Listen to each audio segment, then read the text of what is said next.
Heads up, there's only one wall between the life you're stuck in and the life you'd actually enjoy. And it's not money, connections, or your parents. It's your brain, more precisely the way it keeps inventing excuses. Let's be real for a sec. You're tired of staring at your goals in your notes app and watching other people hit the milestones you wanted. Someone starts a channel, someone moves abroad, someone gets in shape, and you? You scroll, binge content, and then hate yourself at night because you did nothing again.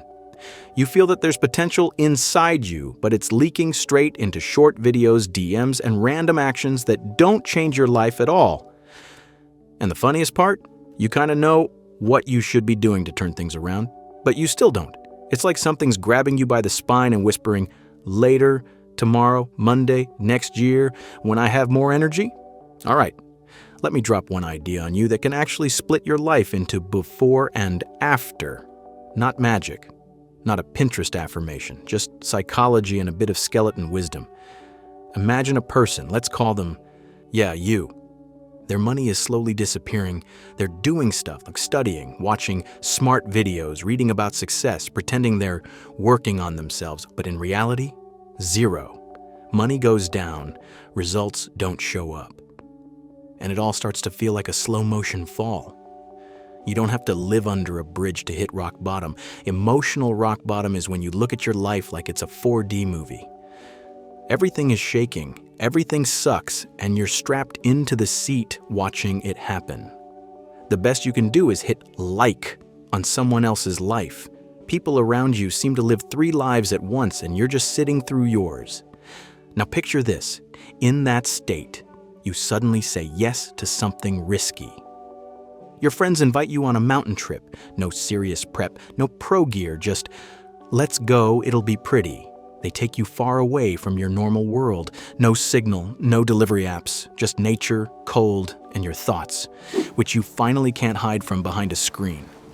At some point, the group starts climbing a really nasty slope. Rocks, super slippery, weather flipping in seconds, ice under your feet. And you suddenly get it. This isn't uncomfortable anymore. This is, I could actually break my neck here. Every step is either I'm still alive or they're picking me up from below. Some people stop.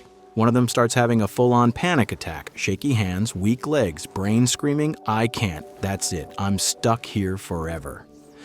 Others look at them and think, should we just quit too? And honestly, it kind of makes sense. It's scary. And right there, something important is born. Look. Most of your goals feel exactly like that mountaintop, far, scary, confusing, and you have no idea how to get there without crashing on the way. You want money, a nice body, your own projects, healthy relationships. But every step towards that costs time, energy, and sometimes money, and gives you nothing instantly. You're already exhausted from that pressure. I should, I must, I have potential, I'm capable of more. The longer you carry this heavy plate of untouched goals on your back, the harder it gets to start anything at all. That's where the internet pulls out its favorite word, procrastination. But let's call it what it is. Procrastination doesn't mean you're a lazy potato. It's just inertia. Inertia of doing nothing, a habit of not spending energy, a habit of not starting. You're like a train that's been parked in the depot for way too long. Tracks are there, the route is there, the train is just rusting in place. To get out of that, feeling motivated is not enough. You need a different kind of inertia. Inertia of action. You want movement to become as automatic as doom scrolling is right now. Back to our metaphorical mountain. Imagine that same person, frozen on the slope, panic on max volume. They stand there, hands shaking, heart racing, one thought in their head. What if I fall? And someone next to them just says one sentence, focus only on the next step, not on the peak, not on the way down, not on how far is left, not on what happens in an hour, just on one next step, where you're going to put your foot right now. That's it. So they take one step, not because it's suddenly not scary, but because they still have just enough energy for that one move, then another step, then another. And slowly, without any magic, they end up at the top, looking down at the spot where they were completely paralyzed before. Now let's drag this back into your life. You want to run 5K every morning at 6 a.m. Forget the 5K and forget 6 a.m. for now. Your next step is just to walk out the door in your sneakers. Even if you just make it to the corner and back, that's already not zero. That's a step. You want to run a blog and post 30 times a month.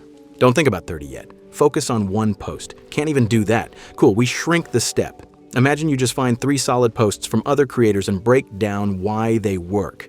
Then you try to write something similar, even if it's a messy draft no one sees. And yeah, even actions that aren't directly tied to your big goal can flip your brain into I'm doing things mode.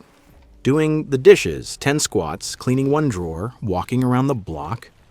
All of that are small pushes that break the inertia of doing nothing and start the inertia of doing something.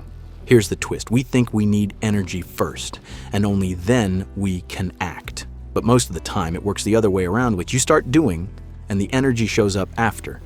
Your body goes, oh, we're actually alive and moving? Fine, I'll send more fuel.